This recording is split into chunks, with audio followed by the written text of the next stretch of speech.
A Dream of Antiquity, by Thomas More. I just had turned the classic page, and traced that happy period over, when blessed alike were youth and age, and love inspired the wisest sage, and wisdom graced the tenderest lover.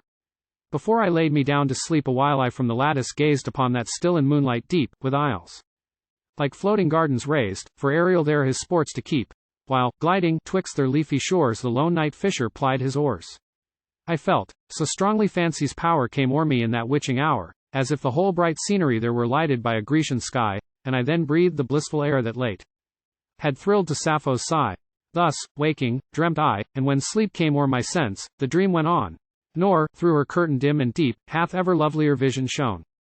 I thought that, all enwrapt, I strayed through that serene, luxurious shade, where Epicurus taught the loves to polish virtue's native brightness, as pearls, we're told, that fondling doves have played with, wear a smoother whiteness.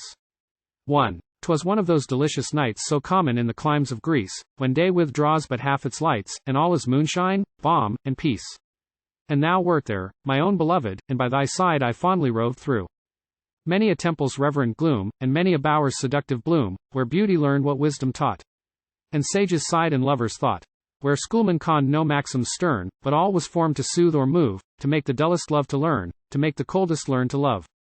And now the fairy pathway seemed to lead us through enchanted ground, where all that bard has ever dreamed of love or luxury bloomed around.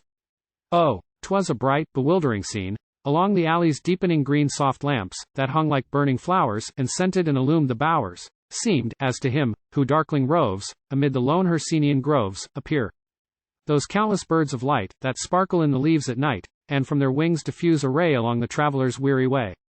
'Twas light of that mysterious kind, through which the soul perchance may roam, when it has left this world behind, and gone to seek its heavenly home.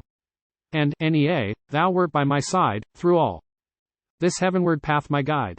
But, lo, as wandering thus we ranged that upward path, the vision changed, and now, methought, we stole along through halls of more voluptuous glory than ever lived in Tian song, or wantoned in Milesian story.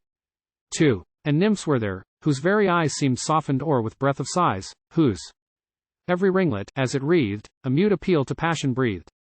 Some flew, with amber cups, around, pouring the flowery wines of Crete, and, as they passed with youthful bound, the onyx shone beneath their feet.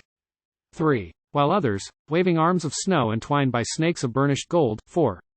And showing charms, as loath to show, through many a thin, Tarentine fold, glided among the festal throng bearing rich urns of flowers along where roses lay, in languor breathing, and the young bee grape, round them wreathing, hung on their blushes warm and meek, like curls upon a rosy cheek. Oh, Nea!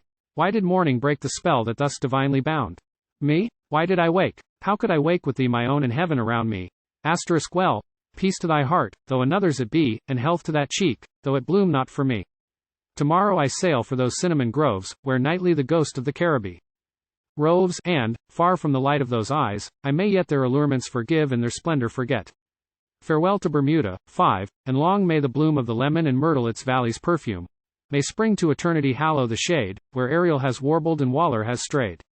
And thou, when, at dawn, thou shalt happen to roam through the lime-covered alley that leads to thy home, where oft, when the dance and the revel were done, and the stars were beginning to fade in the sun, I have led thee along, and have told by the way what my heart all the night had been burning to say. Oh, think of the past, give a sigh to those times, and a blessing for me to that alley of limes. If I were yonder wave, my dear, and thou the isle it clasps around, I would not let a foot come near my land of bliss, my fairy ground. If I were yonder couch of gold, and thou the pearl within it placed, I would not let an eye behold the sacred gem my arms embraced. If I were yonder orange tree, and thou the blossom blooming there, I would not yield a breath of thee to scent the most imploring air. Oh, bend not o'er the water's brink, give not the wave that odorous sigh, nor let its burning mirror drink the soft reflection of thine eye.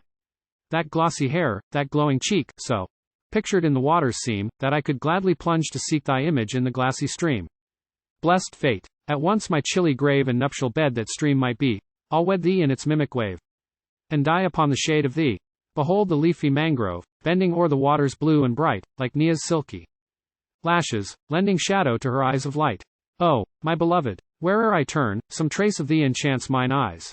In every star thy glances burn, thy blush on every flower lies. Nor find I in creation aught of bright or beautiful or rare, sweet to the sense of pure to thought, but thou art found reflected there.